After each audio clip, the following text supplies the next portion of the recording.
கர்த்தருடைய பரிசுத்த நாமத்திற்கு சோஸ்திரமும் கனமும் மகிமையும் என்றென்றைக்கும் அவருக்கு உண்டாவதாக. உங்கள் அனைவருக்கும் எங்களது ஓய்வு நாள் நல்வாழ்த்துக்களை தெரிவித்துக் கொள்கின்றேன். இந்த ஓய்வு நாள் பள்ளிக்கூடத்தின் ஆரம்ப பாடலாக சீயோன் இனிய கீதத்திலிருந்து 391வது பாடலை பாடுவோம்.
ஜெபம் செய்வோம்.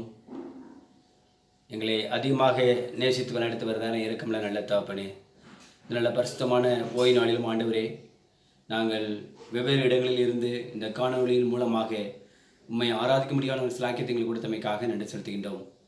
ஆண்டவருடைய ஆலயத்திற்கு சென்று உம்மை நாங்கள் ஆராதிக்க முடியாவிட்டாலும் ஆண்டவரே, இந்த ஒரு வாக்கியமான ஒரு நாளை வாக்கியமான நேரத்தை எங்களுக்கு கொடுத்தமைக்காக நன்றி செலுத்துகின்றோம். நாள் முழுவதுமாக எங்களோடு கூட இரும்.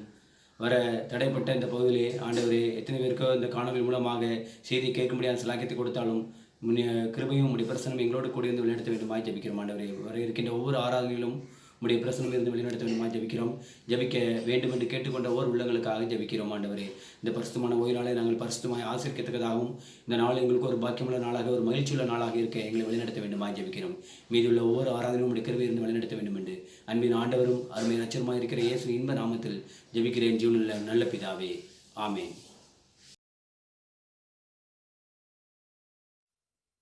எல்லாருக்கும் ஹாப்பி சாபத். நான் ஜெசிந்தா டேவிட்சன் பேசுகிறேன்.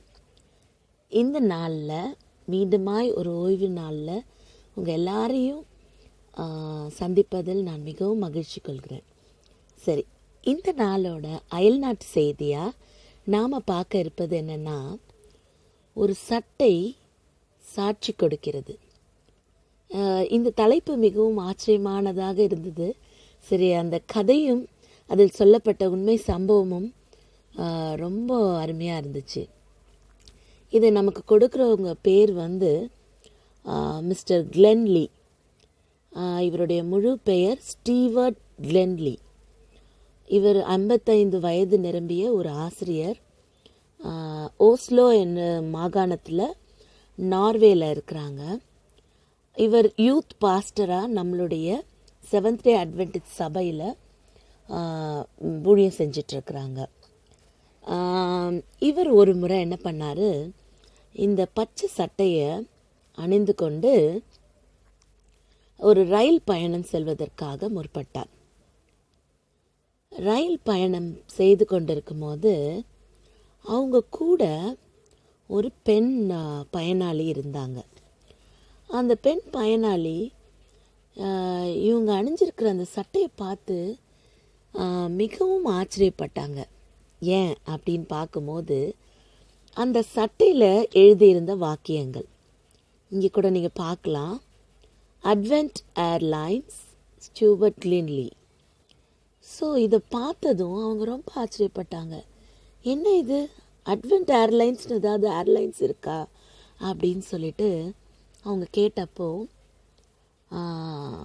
அவர் எதுவுமே சொல்லிக்கல, அமைதியாக இருந்தார்.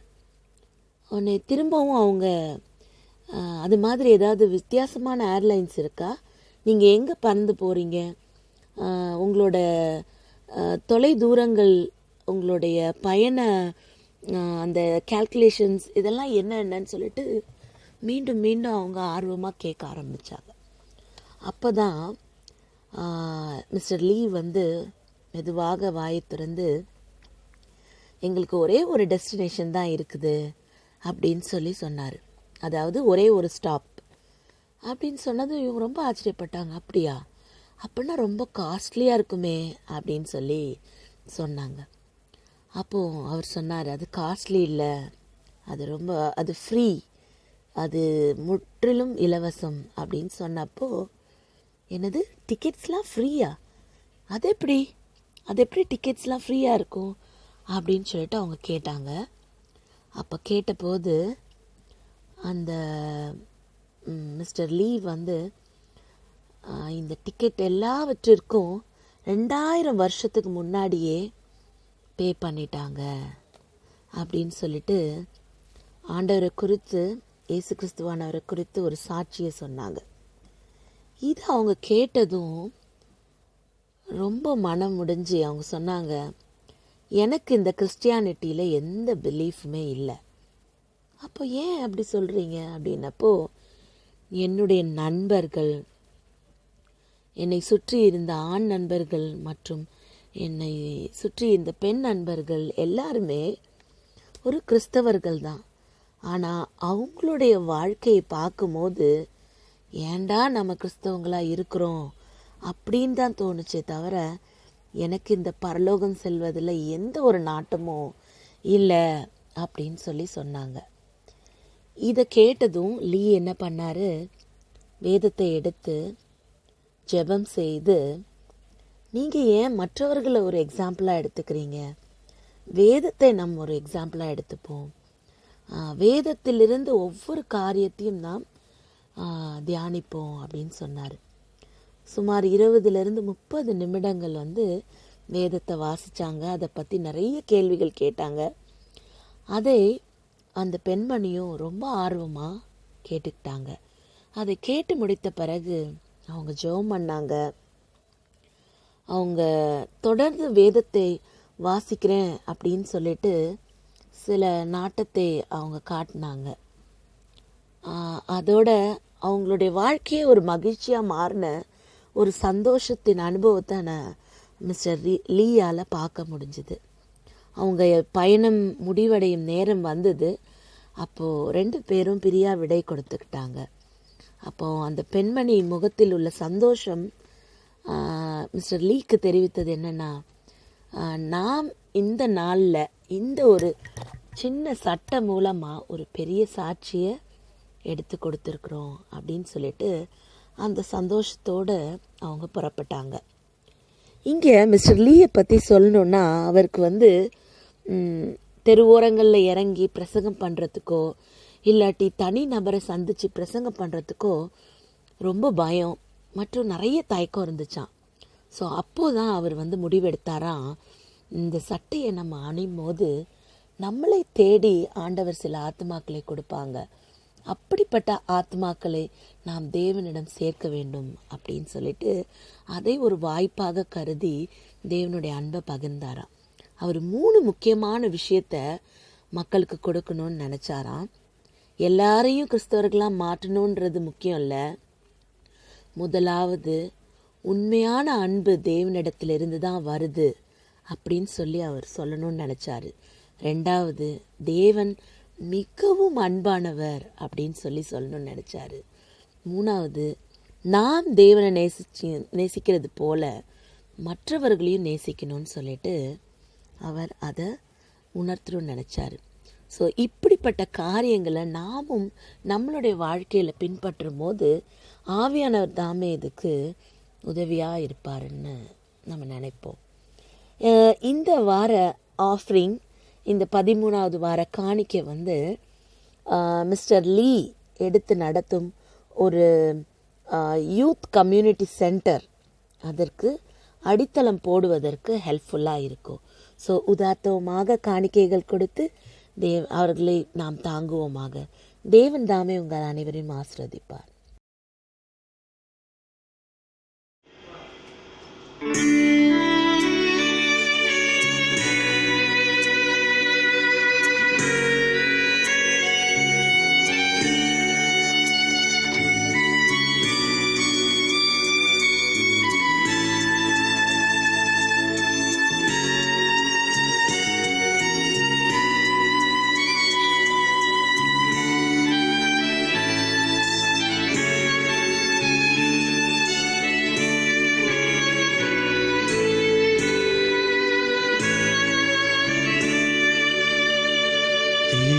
பாதம் நம்பி வந்தேன், கிருபை நிறை இயேசுவே, தாமதன்பை கண்டடைந்தேன்,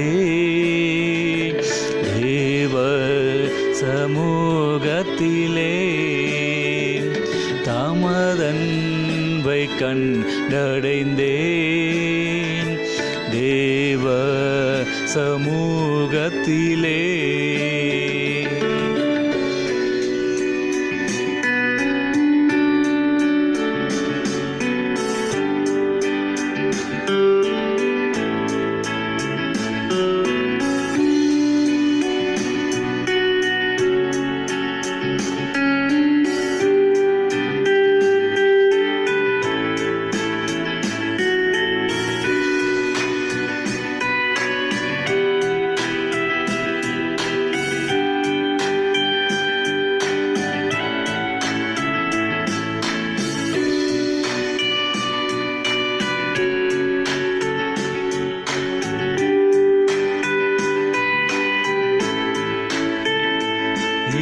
பாருதல் தரும் தேவா, கலைத்தோரை தேச்சிடுமே.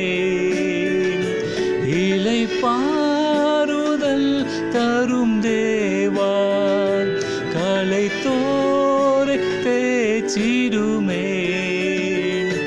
சிலுவை நிழல் எந்தன் தஞ்சம், சுகமாய் அங்கு தங்கிடுவே.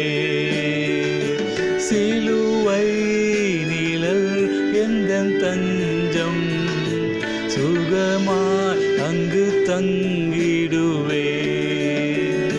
திருப்பாதம் நம்பி வந்தேன், கிருபை நிறை இயேசுவே, தாமதன்பை கண்டடைந்தேன்,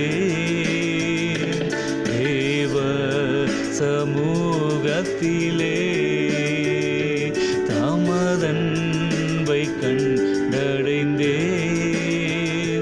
தேவ சமூகத்திலே.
அன்பிடுவே. திருப்பாதம் நம்பி வந்தே, கிருபை நிறை இயேசுவே. தமதன்பை கண்டடைந்தே, தேவ சமூகத்திலே. தமதன்பை கண்டடைந்தே, தேவ சமூகத்திலே.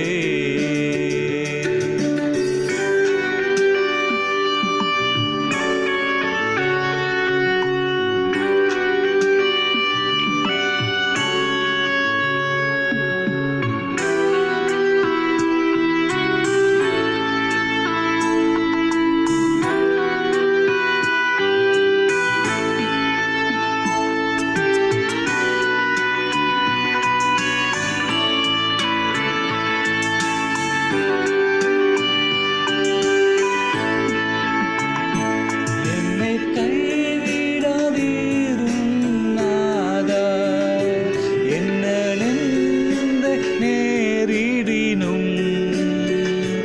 என்னை கைவிடாதீரும் நாதா, என்ன நிந்தை நேரிடினும்.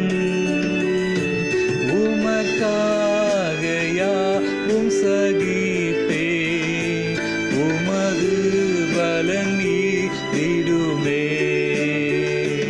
உமக்காக யாவும் சகிப்பே, உமது பலன் நீடிடுமே. திருப்பாதம் நம்பி வந்தே, கிருபை நிறை இயேசுவே. தமதன்பை கண்டடைந்தே, தேவ சமூகத்திலே.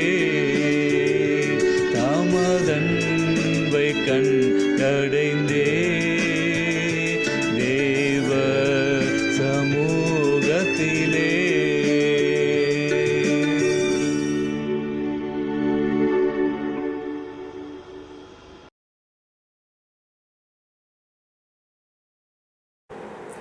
கர்த்தருடைய பரிசுத்த நாமத்துக்கு மகிமை உண்டாதாக. இந்த 9ஆம் வார ஓய்வு நாள் பள்ளி பாடத்திற்குள்ளாக நம்ம கடந்து வந்திருக்கிறோம். இந்த வார பாடத்தினுடைய தலைப்பு சிருஷ்டிப்பு அடித்தளமாக ஆதியாகமம் பகுதி 2. போன வாரத்தினுடைய தொடர்ச்சியாக இந்த வார பாடம் நமக்கு அமைந்திருக்கிறது. இந்த வாரத்தினுடைய ஆராய்ச்சிக்காக அநேக வேத பகுதிகள் நமக்கு கொடுக்கப்பட்டிருக்கின்றன. மனப்பாட வசனம் வானங்கள் தேவனுடைய மகிமையை வெளிப்படுத்துகிறது, ஆகாய விரிவு கரங்களின் கிரியை தெரியப்படுத்துகிறது.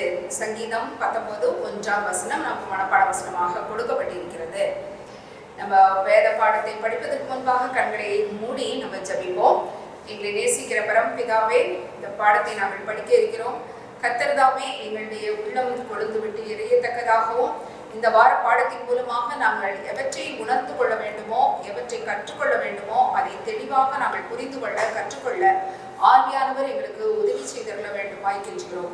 எங்களுடைய வாயின் வார்த்தைகள் உங்களுடைய சமூகத்துக்கு பிரீதியாய் இருப்பதாக. கர்த்தாவே, நாங்கள் குறைந்த அறிவுள்ளவர்கள்.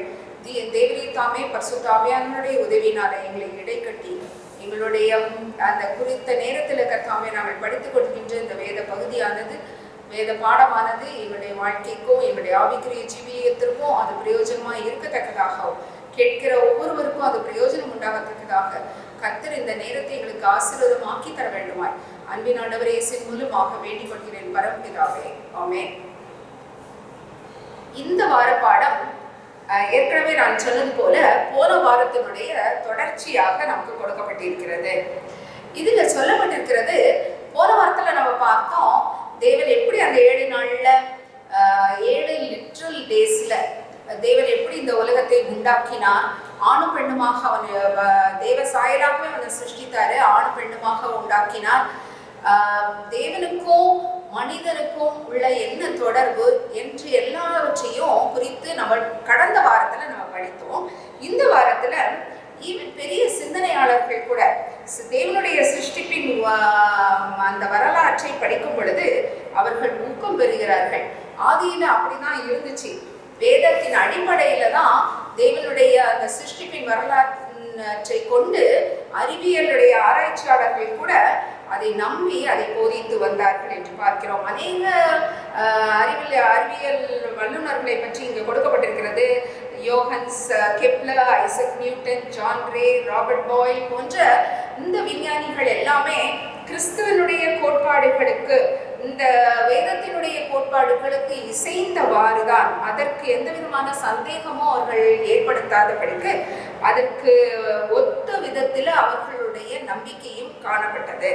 ஆனால் பிரெஞ்சு புரட்சிக்கு பிறகுதான், முக்கியமாக அந்த 19ஆம் நூற்றாண்டில தான் அநேக கேள்விகளும் சந்தேகங்களையும் சாத்தான் சபைகளுக்குள்ளாகவும் உலகத்திற்குள்ளாகவும் அதை ஏற்படுத்தி மக்கள் வேதத்தை நம்புவதற்கும், முக்கியமாக சிருஷ்டிப்பின் வரலாற்றை நம்புவதற்கும், தேவனுடைய புத்தகத்திலே கொடுக்கப்பட்டிருக்கின்ற அந்த வரலாற்றை நம்புவதற்கும் இடையூறாக அந்த தியரிஸ் எல்லாம், ஒவ்வொரு கோட்பாடுகளும் காணப்பட்டன என்று சொல்லி நம்ம பார்க்கிறோம். முக்கியமாக பரிணாம கொள்கை, தியரி ஆஃப் எவல்யூஷன், சார்ல்ஸ் டார்வினுடைய புத்தகம் வெளியானதிலிருந்து, உயிரினங்களின் தோற்றம், ஆரிஜின் ஆஃப் ஸ்பீஷீஸ் என்று சொல்கிறார்களே, அந்த புத்தகம் வெளிவந்ததற்கு பிறகு அநேக கேள்விகளும் சந்தேக கணைகளும் இந்த சிருஷ்டிப்பின் வரலாற்றின் மேல தொடுக்கப்பட்டன. ஆகவே இந்த சிருஷ்டிப்பின் வரலாறு ஆனது சுற்றிலும் இருந்த அஞ்ஞான கதைகளில் இருந்து எடுக்கப்பட்டது. அது பிறந்த இடத்தின் அந்த வேதாகமம் எழுதப்பட்ட எழுத்தாளர்களுடைய கலாச்சார பின்னணி, அந்த தாக்கம் அதிலே காணப்படுகிறது என்றெல்லாம் சொல்லி இந்த காரியங்களை குறித்து இதில் சொல்லப்பட்டிருக்கின்ற அந்த வரலாற்றை குறித்து அதை ஏற்றுக்கொள்வதற்கு மனமற்ற மக்கள் இருக்கிறார்கள் என்று பார்க்கிறோம். இந்த பிரபஞ்சத்தினுடைய பிறப்பை பற்றி விஞ்ஞானம் வேதாகமத்திற்கு புறம்பான கருத்துக்களை சொல்கிறதா? சிருஷ்டிப்பின் வரலாறு சுற்றிலும் இருக்கின்ற அஞ்ஞான தேசத்தார்களுடைய கதையிலிருந்து அவையெல்லாம் எடுக்கப்பட்டிருக்கிறதா? வேதாகமம் பிறந்த இடத்தினுடைய தாக்கம், அதனுடைய காலத்தின் கலாச்சாரம் இதில் காணப்படுகிறதா என்று சொல்லி எல்லாம் இந்த வார பாடத்தில் நம்ம ஒவ்வொன்றாக நம்ம பார்க்க இருக்கிறோம். இதை குறித்து இந்த வாரம் படிப்போம். பூமியானது எந்த உருவத்திலே அல்லது என்ன ஒரு ஷேப்ல இது காணப்படுகிறது என்பதை குறித்து ஆதியிலிருந்தே ஒரு பெரிய சர்ச்சையானது ஏற்பட்டு கொண்டிருக்கிறது. ஆனால் மனிதர்கள் முற்காலத்தில் என்ன நம்பினார்கள் என்றால், பூமியானது ஒரு தட்டை வடிவத்தில் காணப்படுகிறது. ஏனென்றால் பூமியினுடைய 4 முனைகள் 4 திசைகள் என்றெல்லாம் வெளிப்படுத்தலாம் சொல்லப்பட்டிருக்கிறது. இதை வைத்துக்கொண்டு 4 முனைகள் 4 திசைகள் இருக்கிறதுனால தட்டை வடிவத்திலே பூமியானது இருக்கிறது என்று சொல்லி நம்பினார்கள். இந்த நம்பிக்கைக்காக வேண்டி அநேகர் இதற்கு எதிர்ப்பு சொல்லும் பொழுது, இது இல்லை, பூமி உருண்டை வடிவம் உள்ளது என்று சொன்னவர்களை சபையும் சரி, மற்றவர்களும் சுற்றி இருக்கிற மக்களும் சரி, அரசர்களும் சரி, அவர்களை சிறையிலிட்டு இதை சித்திரவதை செய்தார்கள். இந்த கோட்பாட்டை அவர்கள் சொல்வது நிமித்தமாக துன்பத்திற்கு ஆளாக்கப்பட்டார்கள் என்று சொல்லி எல்லாம் நமக்கு வரலாறு கற்பித்து காண்பிக்கிறது. ஆனால் நம்ம பார்க்கிறோம், வேதத்தினுடைய அடிப்படையில் நம்ம பார்க்கும் பொழுது யோபு 26:7-10 வசனங்களையும், இன்னும் ஏசாயா 40:21-22 வசனங்களையும் நம்ம பார்க்கும் பொழுது, பூமியாவது அவர் பூமியை உருண்டையின் மேல் வீற்றிருக்கிறவர் என்று சொல்லி ஏசாயால நம்ம பார்க்கிறோம். அவர் பூமி உருண்டையின் மேலே வெற்றிருக்கிறவர் என்று சொல்லி. அப்படியே யோபு 26:7 வசனத்திலையும் பார்க்கும் பொழுது, பூமி வட்ட வடிவமானது என்று சொல்லி அவர் அந்தர வழியிலே, வெட்ட வெளியிலே அந்த பூமியை தொங்க வைத்திருக்கிறார் என்று சொல்லி, அந்தரத்திலே தொங்க வைத்திருக்கிறார் என்று சொல்லி யோபு அங்க சொல்லுகிறதை நம்ம காண்கிறோம். அப்ப இந்த பூமியானது உருண்டை வடிவத்தில் இருக்கிறது, அது அந்தரத்திலே தொங்கிக் கொண்டிருக்கிறது. கலாச்சார கதைகளிலே சொல்லுவது போல ஒரு பெரிய ஒரு ஜாயண்ட், ஒரு பெரிய அவர் தூக்கி தோளில வைத்துக்கொண்டு இந்த பூமி இருக்கிறார், பூமி உருண்டை இருக்கிறார் என்றெல்லாம் ஒன்று கதைகளிலே காணப்பட்டது. அதே போன்று அல்ல, வேதாகமம் சொல்கிறது என்னவென்றால், அந்தரத்திலே தேவன் பூமியை தொங்க வைத்திருக்கிறார் என்பது. அது எவ்வளவு சரியானது என்பதை இப்பொழுது நம்ம உணர்ந்து கொள்ள முடிகிறது. அதே போல இந்த சிருஷ்டிப்பை குறித்தும் வேதாகமத்தினுடைய சிருஷ்டிப்பின் வரலாறு மோசே எழுதினது, அதில் எவ்வளவாக சொல்லப்பட்டிருக்கிறது என்பதை குறித்தெல்லாம் போன வாரத்தில் நம்ம பார்த்தோம். ஆனால் இந்த சிருஷ்டிப்பை பற்றி முற்காலத்தில் பல நூல்கள் எழுதப்பட்டிருந்துச்சுன்னா சிருஷ்டிப்பை பற்றியும் சரி, அந்த ஜலப்பிரளயம் நோவ காலத்தில் நடந்துச்சு, அந்த ஜலப்பிரளயத்தை பற்றியும் முற்காலத்தினுடைய நூல்கள் அகழ்வாராய்ச்சியில் கண்டுபிடிக்கப்பட்டிருக்கிறது. ஸோ இந்த நூல்களை வைத்துக்கொண்டு அதில் சில காரியங்களை வைத்துக்கொண்டு அவர்கள் என்ன சொல்கிறார்கள் என்றால், இதில் பூமியானது சிருஷ்டிப்பின் சம்பவத்தை மோசே எழுதும் பொழுது இந்த தாக்கமானது அந்த பல அந்த கலாச்சாரத்தில் காணப்படுகிற அந்த கதைகளுடைய தாக்கம் அங்கு காணப்படுகிறது என்று சொல்லி எழுத்தாளர்கள் எழுதுகிறார்கள். அதில் இருக்கிற கிரிட்டிக்ஸ் அப்படின்னு சொல்கிறார்கள் என்று பார்க்கிறோம். இதில் என்ன சொல்லப்பட்டிருக்குன்னு சொன்னால், இதில் முக்கியமாக ஒரு புத்தகத்தை பற்றி அல்ட்ராஹேசிஸ் என்ற ஒரு புத்தகம். இந்த புத்தகத்தை வாசித்து அதில் நம்ம என்ன பார்க்குறோன்னா, அதில் மனிதர்கள் தேவர்கள் களைப்படைந்த பொழுது மனிதர்கள் தேவர்களுக்காக வேலை செய்ததாகவும், ஒரு சின்ன குட்டி தேவன் அவர் மற்ற ஒரு தெய்வத்தை கொன்று அதனுடைய இரத்தத்தை எடுத்து களிமண்ணிலே சேர்த்து பிசைந்து இன்னொரு 7 விதமான ஆணையும் பெண்ணையும் உருவாக்கினார் என்றெல்லாம் அந்த கதைகள் சொல்லப்பட்டிருக்கிறது. இது எல்லாமே இந்த சிருஷ்டிப்பின் வரலாற்றோட சம்பந்தப்பட்டு பல இடங்களிலிருந்து எடுக்கப்பட்ட கதைகள் என்று சொல்லி இப்போ மக்கள் அதை பற்றி பேச ஆரம்பிக்கிறார்கள். ஆனால் இதில் அநேக வித்தியாசத்தை நம்ம பார்க்க முடிகிறது. அங்கே அந்த தேவர்கள் களைப்படைந்து விட்டார்கள், ஆகையினால அதற்காக மனிதன் வேலை செய்தான் என்று சொல்லி அந்த புத்தகத்திலே அல்ட்ராஹேசிஸ் சொல்லப்பட்டிருக்கிறது. ஆனால் நமக்கு தெரியும், தேவன் 7-6 நாளிலே தன்னுடைய படைப்பை எல்லாம் முடித்துவிட்டு மனிதனோடு சேர்ந்து அவரும் ஓய்ந்திருந்தார் என்று சொல்லி வேதாகமம் நமக்கு அந்த சிருஷ்டிப்பின் கதையிலே சொல்லப்பட்டிருக்கிறது. சிருஷ்டிப்பின் சம்பவத்தை சொல்லும் பொழுது அது சொல்லப்பட்டிருக்கிறது என்று சொல்லி பார்க்கிறோம்.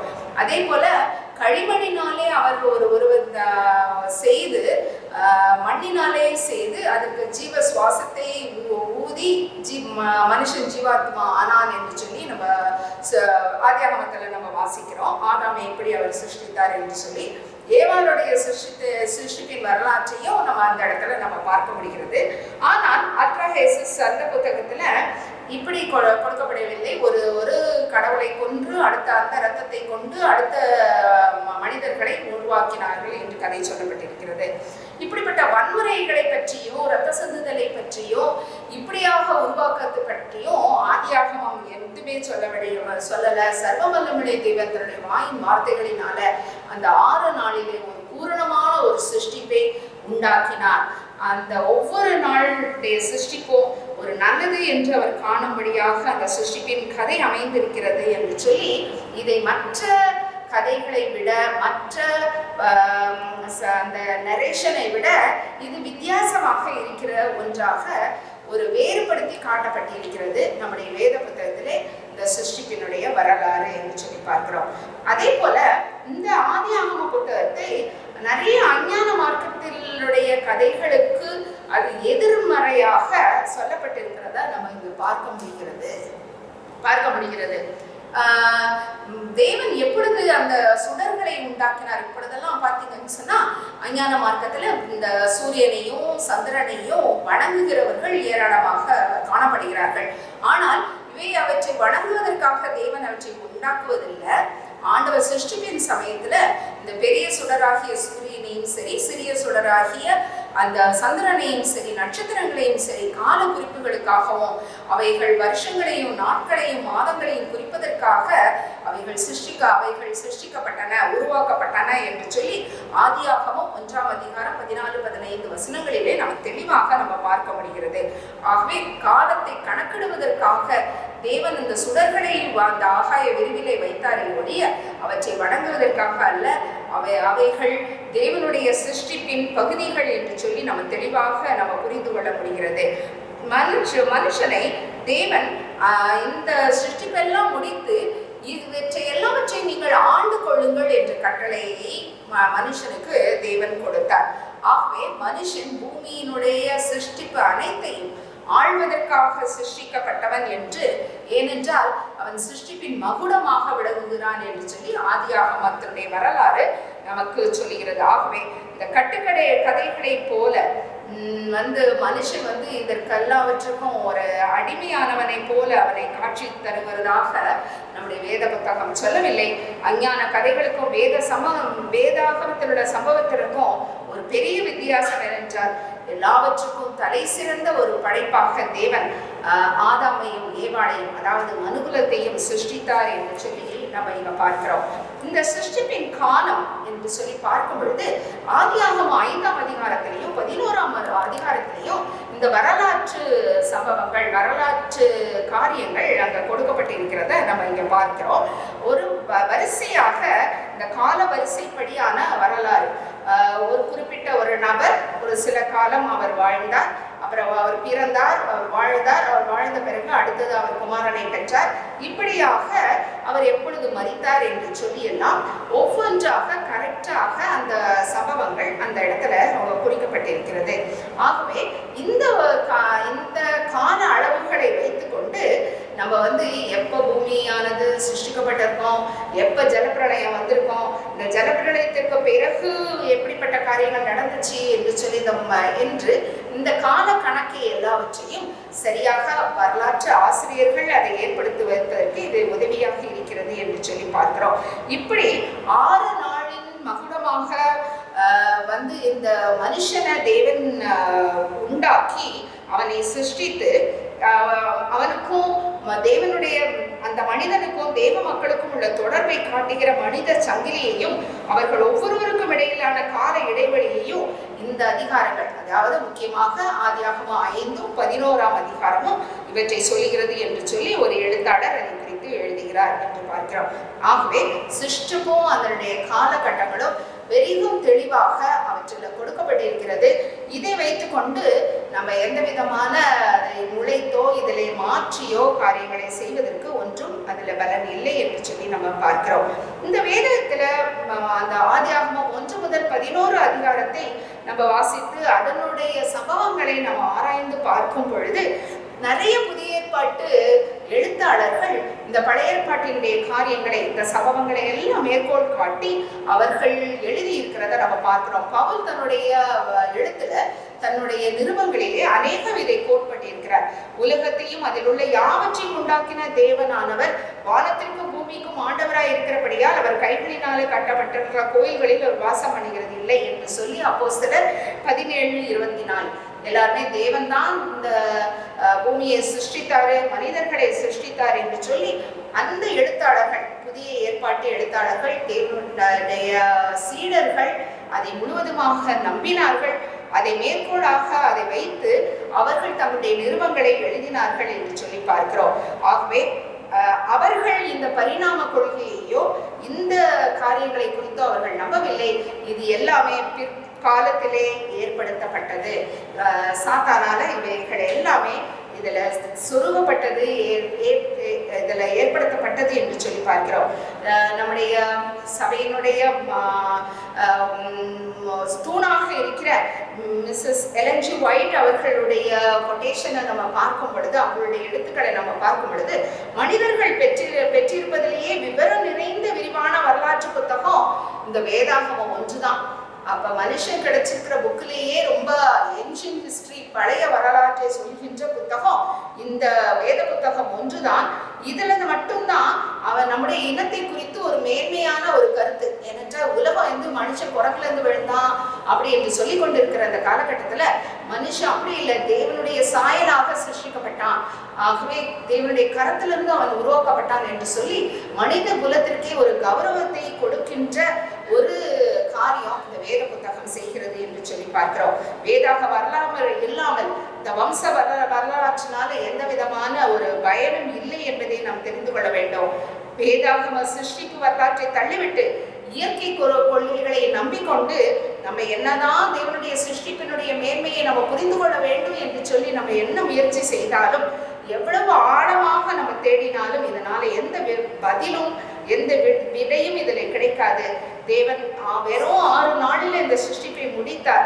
அழிவுள்ள மனிதர்களுக்கு இந்த காரியங்கள் நமக்கு புரிந்து கொள்ள முடியவில்லை என்று சொன்னால், இந்த சிருஷ்டிப்பின் விஷயங்களை நம்ம புரிந்து கொள்வதோ மற்ற காரியங்களை புரிந்து கொள்வதோ மிகவும் கடினமான ஒன்று என்று சொல்லி அம்மையார் அவர்கள் தங்களுடைய புத்தகத்தில் மிக தெளிவாக குறிப்பிட்டிருக்கிறார்கள். ஆகவே இந்த கட்டுக்கதைகள், வீணான வம்ச வரலாறுகளையும் கட்டுக்கதைகளையும் நம்புவதை விட்டு வேதாகம் நமக்கு தெளிவாக சொல்லுகிறபடி இந்த ஆதியாகம புத்தகத்திலே இந்த வேதத்துல காணப்படுகிற அனைத்து கோட்பாடுகள் எல்லாவற்றுக்குமே அடித்தளமாக ஒரு மூல உபதேசமாக இந்த ஆதியாகம புத்தகம் அமைந்திருக்கிறது. அதிலும் முதல் 17 அதிகாரங்களை நம்ம வாசித்தோம் என்றால் இது எல்லாத்தினுடைய ஆரிஜின், பாவம் எப்படி வந்தது, எப்படியாக பாஷைகள் தாறுமாறாக ஆனது, தேவன் எப்படி முதலாவது அந்த ஜலப்பிரளயம் அந்த முதல் உலகத்தை அழித்து போட்டது, பாவம் பெருகின பொழுது அந்த இடத்துல தேவன் அழித்தார் என்று சொல்லி தேவனுடைய ஆக்கினை எல்லாவற்றையும் குறித்து நம்ம தெளிவாக அதை புரிந்து கொள்ள முடிகிறது. ஆகவே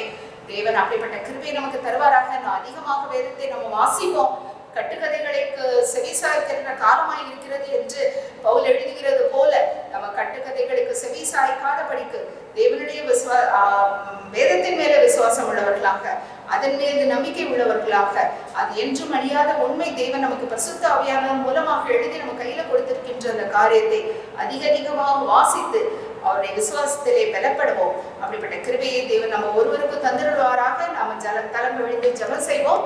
எங்களை நேசிக்கிற பரமபிதாவே, கர்த்தாவே, எங்க நல்ல வேலைக்காக நன்றோடு ஸ்தோத்திரிக்கிறோம். கர்த்தாவே, நீர் இந்த உலகத்தை சிருஷ்டித்தீர் ஐயா, நீர் சிருஷ்டிகர், நீர் எங்களுடைய இரட்சகர், அதற்காக நன்றியோடு ஸ்தோத்திரிக்கிறோம். நீர் திரும்ப எங்களை மீட்டுக் கொள்வதற்காக வரப்போகின்ற ராஜா தகப்பனே, அதை எண்ணி நன்றியோடு நாங்கள் ஸ்தோத்திரிக்கிறோம். இந்த கருத்துக்களை கர்த்தாவே நாங்கள் எங்களுடைய மனதிலே ஆழமாக பதித்து கொள்ளவும் தகப்பனே, நாங்கள் வலதுபுறம் இடதுபுறம் சாயாதபடிக்கு உடைய வேதத்திலே நாங்கள் எங்களுடைய முழு நம்பிக்கையையும் விசுவாசத்தையும் வைத்து விசுவாசத்தை ஓட்டத்தை நாங்கள் சீராக ஓடி முடிக்கத்தக்கதாக ஆண்டவர் பலம் தந்து எங்களை வழிநடத்த வேண்டுமாய் அன்பினாட இயேசுவின் மூலமாக வேண்டிக் கொள்கிறேன் பரமபிதாவே. ஆமென்.